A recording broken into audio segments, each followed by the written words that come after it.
ये छात्र छात्राओं कैसे हैं। आज मैं पुनः ऑनलाइन टीचिंग के माध्यम से शास्त्री प्रथम खंड के छात्र छात्राओं के लिए प्राचीन भारतीय इतिहास के अंतर्गत गुप्तकालीन सामाजिक जीवन या गुप्त काल में सामाजिक स्थिति क्या रही, कैसा समाज था, कितने वर्गों में बटा हुआ था, उनकी क्या स्थिति थी, उस पर आज हम लोग प्रकाश डालेंगे। गुप्त काल में समाज वर्ण व्यवस्था पूर्ण रूपेण प्रतिस्थापित थी। इस समय भारतीय समाज के 4 प्रमुख वर्णों ब्राह्मण, क्षत्रिय, वैश्य और शूद्र के अलावे कुछ अन्य जातियां भी गुप्त काल में आते आते उसका अस्तित्व आ चुका था।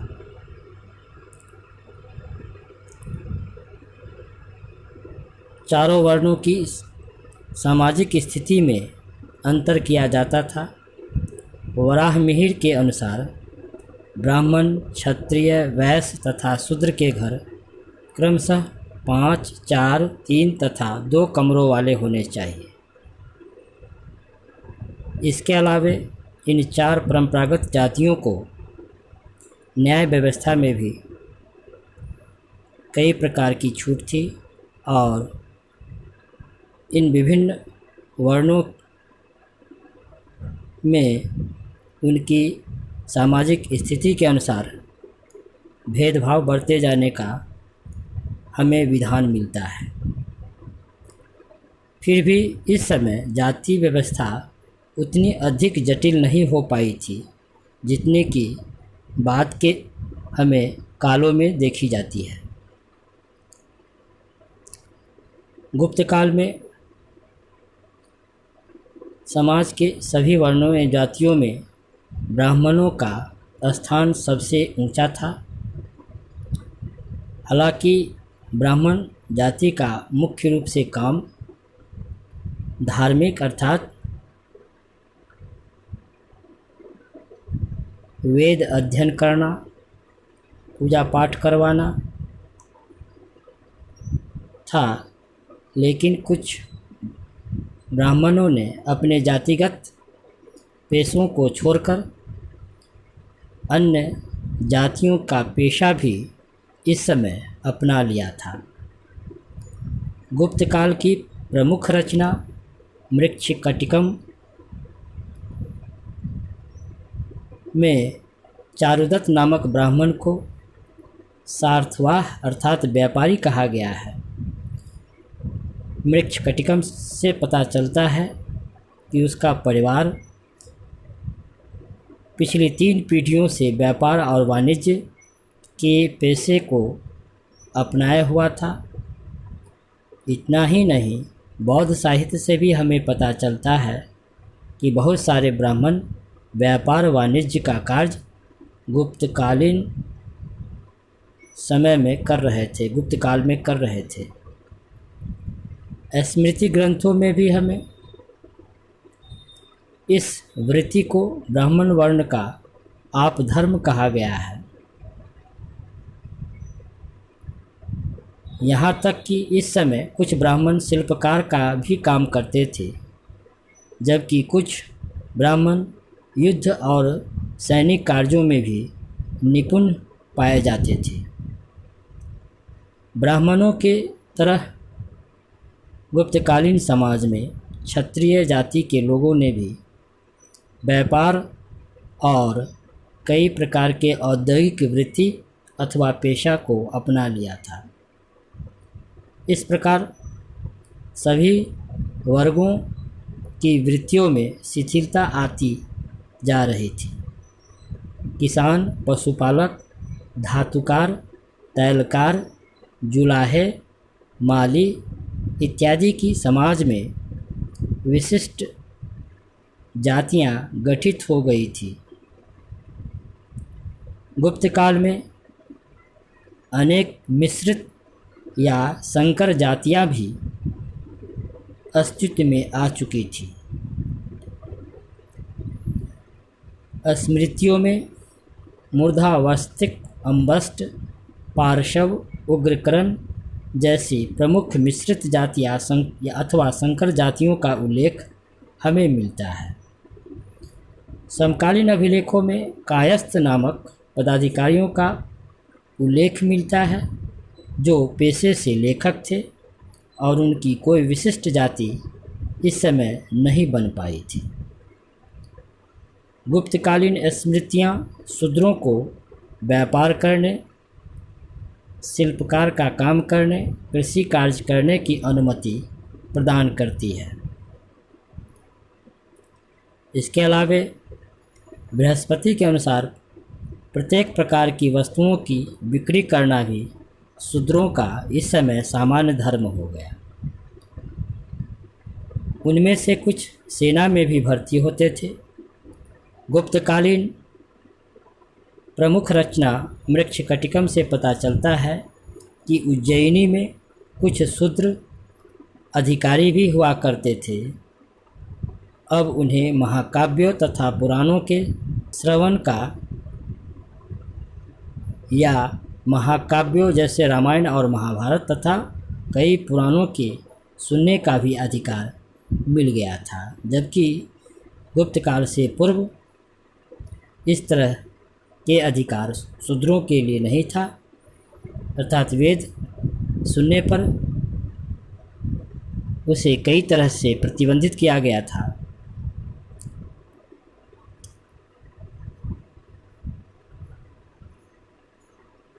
गुप्तकालीन समाज में शूद्रों के प्रति बदलते हुए दृष्टिकोण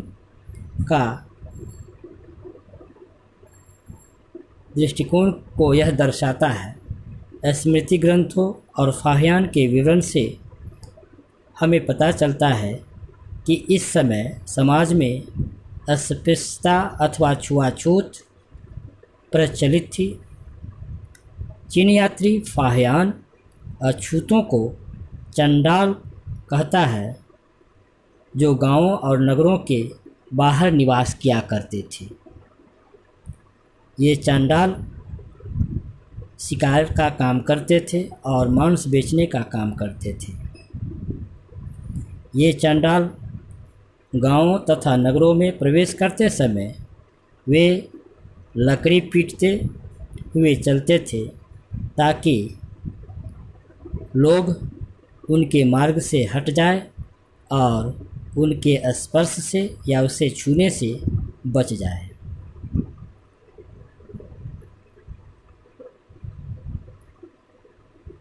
गुप्तकालीन समाज की सभी जातियों में ब्राह्मणों और क्षत्रियों की अत्यधिक प्रतिष्ठा थी, क्योंकि ब्राह्मणों के साथ साथ इस समय भी क्षत्रियों को भी उपनयन संस्कार अथवा यज्ञोपवीत धारण करने का संस्कार और वेद अध्ययन के अधिकार प्राप्त थे। हालांकि कुछ वैश्य जाति के लोग भी इस समय उपनयन संस्कार और वेद अध्ययन के अधिकार का उपभोग करते थे। वे ब्राह्मणों को और बौद्ध मठों अथवा विहारों को खुले हाथ से दान देने का काम करते थे। वे अस्पताल खुलवाते थे तथा उनके निर्वाह की व्यवस्था भी करते थे। गुप्त काल में वैश्यों की श्रेणियाँ थी जो व्यापार वाणिज्य का संचालन करती थी, और देखा जाए तो गुप्तकालीन समाज में इन वैश्यों की काफ़ी प्रतिष्ठा थी।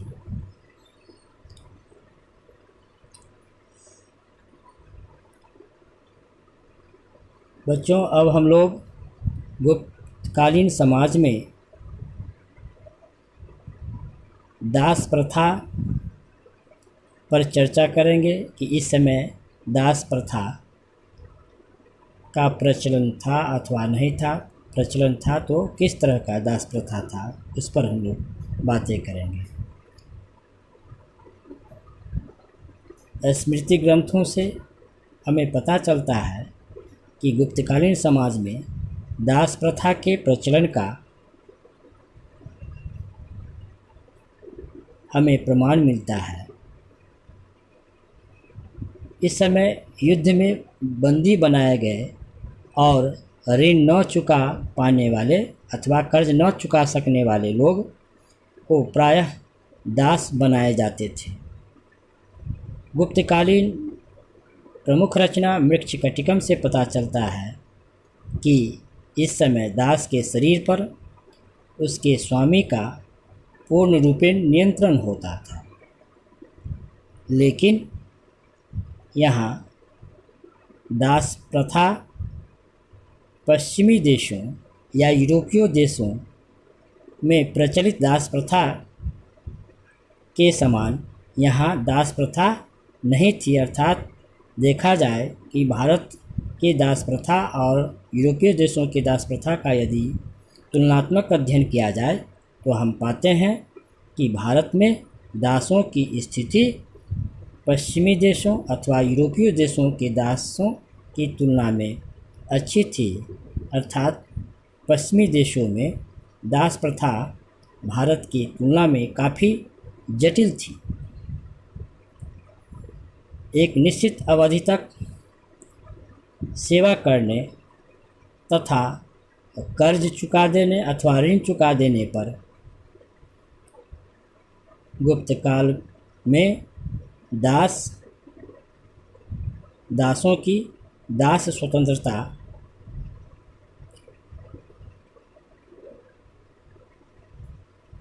प्राप्त हो जाती थी। इस समय दासों के साथ